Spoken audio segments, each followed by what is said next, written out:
Hello, everyone. I'm Amy Hawthorne, the Research Director at the Project on Middle East Democracy, POMED. Today, July 27th, marks the 1000th day of unjust imprisonment in Turkey for philanthropist Osman Kavala. Kavala is a prominent civil society leader who has devoted his life and wealth to social causes aimed at promoting a more democratic, just, and tolerant Turkey. He has never engaged in violence nor politics. His imprisonment has become emblematic of the plight of thousands of political detainees unjustly held in Turkish prisons simply for exercising their rights to peaceful opposition and freedom of expression. To discuss these important issues, I'm pleased to have with me today POMED's Turkey Program Coordinator, Merve Tahiroğlu, Deniz Yüksel, Turkey Advocacy Specialist at Amnesty International USA, and Gina Lentin, Senior Program Officer for Europe and Eurasia at Freedom House. Merve, let me start with a question for you. Why has Turkey imprisoned Osman Kavala, and why is his case so important? Thank you, Amy. I find Kavala's story quite illustrative of the problems in Turkey's judicial system today, actually. He was detained nearly 3 years ago, and the government has been scrambling to keep him in prison ever since under absurd and ever-evolving pretexts. First, they accused him of organizing mass protests to topple the government, meaning the 2013 Gezi protests. And Kavala supported these protests, but they were completely spontaneous and by design leaderless. It took 2 years and 6 painful court hearings for a court to finally throw the whole case out and acquit him this past February. But then the authorities immediately rearrested him under another charge for aiding the coup attempt in 2016, which is also ludicrous, if only because the coup perpetrators are ideological enemies of the Gezi protesters. So it soon emerged that this arrest was technically illegal because the European Court of Human Rights had reviewed both the Gezi and coup attempt charges against Kavala by this point, and last December ruled that there was no credible evidence against him and called for his immediate release from prison. And Turkish courts are obligated to follow the European Court's decisions. But then the prosecution brought forth yet another absurd charge to keep Kavala in prison, and this time they accused him of espionage on behalf of the United States, no less.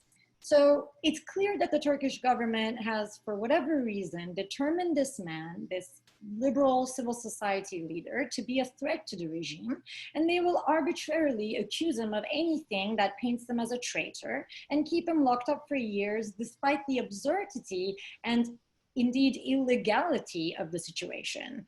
This is a prime example of the weaponization of the judiciary for political purposes in Erdogan's Turkey.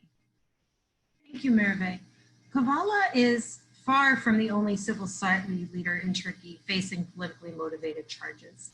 Deniz, the staff of Amnesty International's Turkey office has faced its own prosecution in the same period as Kavala. And this month, the court, shockingly, handed down terrorism convictions against these peaceful human rights defenders. Could you tell us more about this case and why it is so significant? Sure, thank you, Amy. So on July 3rd, a Turkish court issued its verdict on the Büyükada case, convicting 4 human rights defenders, including 2 Amnesty staffers, and acquitting 7 others. This prosecution is known as the Büyükada case because 10 of the 11 activists on trial were detained during a human rights workshop on Istanbul's Büyükada Island in 2017.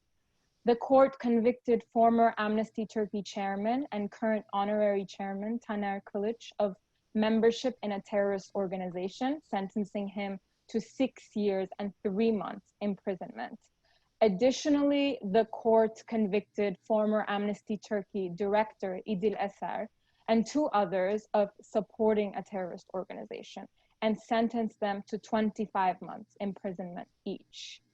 Fortunately, these sentences don't come into force until all appeals have been exhausted, but Taner already spent 14 months in pretrial detention, and the 8 others were detained for 4 months awaiting trial.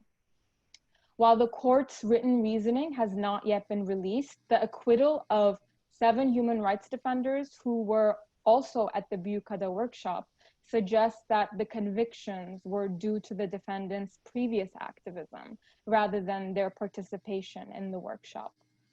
Taner was in fact convicted despite the central allegation in the case that he downloaded an encrypted messaging application was disproven by the state's own evidence. The verdict makes crystal clear the nature of this case as a politically motivated attack against the individuals as human rights defenders with the intention of silencing independent civil society in Turkey. Thank you so much, Deniz, for that really clear explanation of the amnesty case. And now, Gina, I'd like to turn to you. Freedom House has just published a really important report about public perceptions in Turkey of freedom of expression. Could you tell us about the main findings of this report and what is happening these days in this space in Turkey? Thank you so much, Amy. Turkey remains not free in Freedom House's 2020 Freedom in the World Index, in large part due to the level of retribution against exercising one's right to free expression. This is a significant challenge facing not only journalists, but also civil society activists like Osman Kavala, as well as writers, artists, scholars, and normal people who post criticism of the government online. Freedom House found through its recent research that pressures and restrictions against media in Turkey have contributed to low public trust in the media overall, as well as a significant shift in media consumption habits. We learned that the Turkish public has turned more and more to the internet and to social media as sources of information and news. This shift, however, comes with significant public anxiety about censorship, surveillance, and untrustworthy information. 69% of respondents to our research poll expressed concern about the effects of censorship in Turkey, and 64% revealed that they were worried about the government monitoring their online activities. 35% of those who expressed concern about these issues were specifically troubled by the government's concealment of rights abuses, such as those around Osman Kavala's case. For this reason, Erdogan's proposed draft law on social media, which would ultimately give the authorities more control over content online, would be a further blow to free speech in Turkey. It would affect not only outspoken journalists and activists, but the broader public as they turn increasingly to social and online media for information and expression. Thank you so much, Gina. I hope that Freedom House's new report is very widely read. Finally, I'd like to ask a question to each of you, which is, why does Turkey's growing authoritarianism matter to the United States? Why should the US, why should Americans care about Turkey's jailing of peaceful civic actors and the suppression of free expression? Merve, would you like to answer first? Yeah, I think actually Kavala's case is of particular relevance to the United States because all 3 charges against Kavala, the Gezi protests, the coup, espionage, actually touch on the United States because the AKP government and its media have pinned both the protests and the coup attempt on the US government or on American companies or citizens. So in that sense, Kavala is actually a casualty of anti-Americanism in Turkey. And similarly, persecutions like Kavala's help perpetuate conspiracy theories that depict the United States, which is Turkey's NATO ally, as an enemy. So this is something the United States should care about, and not least because similar charges have also been leveled against US citizens and can be made again at any time. Thank you, Merve. Deniz, over to you for your response. Thank you. To add to Merve's very valid points, I'd like to say that the US-Turkey relationship has been battered by successive crises in the past few years. One of the root causes for the increasingly difficult nature of this relationship is Turkey's unstable political climate and deep internal polarization. The Turkish government has clamped down on dissent in both traditional and social media, aggressively pursuing policies without consensus. Turkey's civil society plays a critical role in bridging social divisions and is one of the last remaining avenues for free expression. The Turkish government's human rights abuses are certainly a result of this unstable climate, but they are also destabilizing factors themselves. If Washington wants a stronger and less volatile relationship with Ankara, it must recognize the correlation between Turkey's human rights record and its stability. Thank you so much, Deniz. That makes a lot of sense to me. And last but not least, Gina, over to you for your reply to this question. Amy, this is an excellent question. And of course, I second what Merve and Deniz have already added. I would say that under current federal leadership here in the United States, civil society activists and journalists here are struggling with similar challenges that their Turkish counterparts have been facing for years now.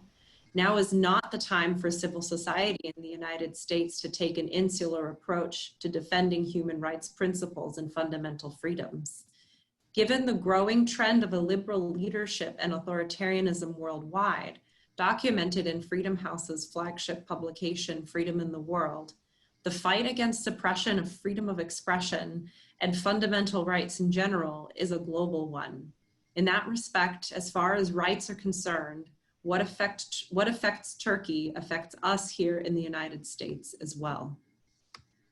Absolutely. Thank you, Gina, Deniz, and Merve for your insights today. And thank you to all of our viewers for watching and for your interest in the human rights situation in Turkey.